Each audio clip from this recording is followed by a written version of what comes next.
Competitive matter তোমার জন্য আজকে খুব গুরুত্বপূর্ণ অঙ্ক এনেছি।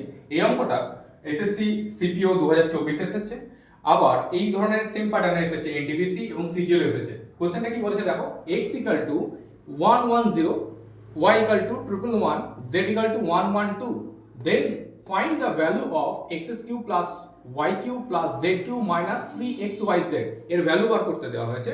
তো ফার্স্ট কি করে ক্যালকুলেশন করব আমরা দেখে নাও। তো এই টাইপের যখন প্রশ্ন থাকবে তার একটা ট্রিক্স বলছি তোমাদের কাছে।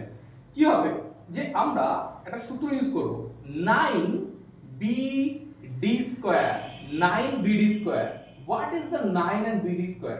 9bd স্কয়ার হচ্ছে এখানে 9 হচ্ছে একটা ডিজিট থাকলো, 9 দিয়ে আমরা গুণ করব, b মানে হচ্ছে এদের যে মিডল নাম্বার রয়েছে সেটাকে বলবো, তার মানে এটা মিডল নাম্বার।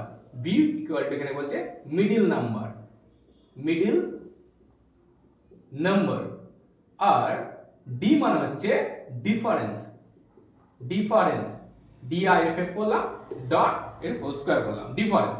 তাহলে শর্টে আমরা কি করে করব, 9 লিখব, মিডল নাম্বার কত লেখা আছে বলো, দেখো 111, 111। আর ডিফারেন্স কত আছে, ডিফারেন্স বলতে দেখো এই প্রশ্নটা আমরা তখনই করতে পারবো, ট্রিক্স অ্যাপ্লাই করতে পারবো যখন এটা এপি সিরিজে থাকবে। এপি সিরিজ বলতে এদের মধ্যে ডিফারেন্স দেখো 110 আর 111, ডিফারেন্স কত 1, 111 112, ডিফারেন্স কত 1। তাহলে যখন এই ডিফারেন্স দেখবো প্রত্যেকটা নাম্বারের সঙ্গে পরপর নাম্বারগুলোর সঙ্গে 1 ডিফারেন্স থাকে, মানে এপি সিরিজে রয়েছে, মানে x - y = y - z, তখন আমরা এই রুলসটা বা এই ট্রিক্সটা ইউজ করব। তাহলে ডিফারেন্স কত পেয়ে গেলাম এখানে 1, তাহলে আমরা অ্যানসার কত হলো 999, অপশন এ হয়ে গেল অ্যানসার 999। এভাবে আমরা খুব ফাস্ট করতে পারবো। তোমরা এই ধরনের আরো ভিডিও পেতে গেলে অবশ্যই চ্যানেলটিকে সাবস্ক্রাইব করো। Thank you.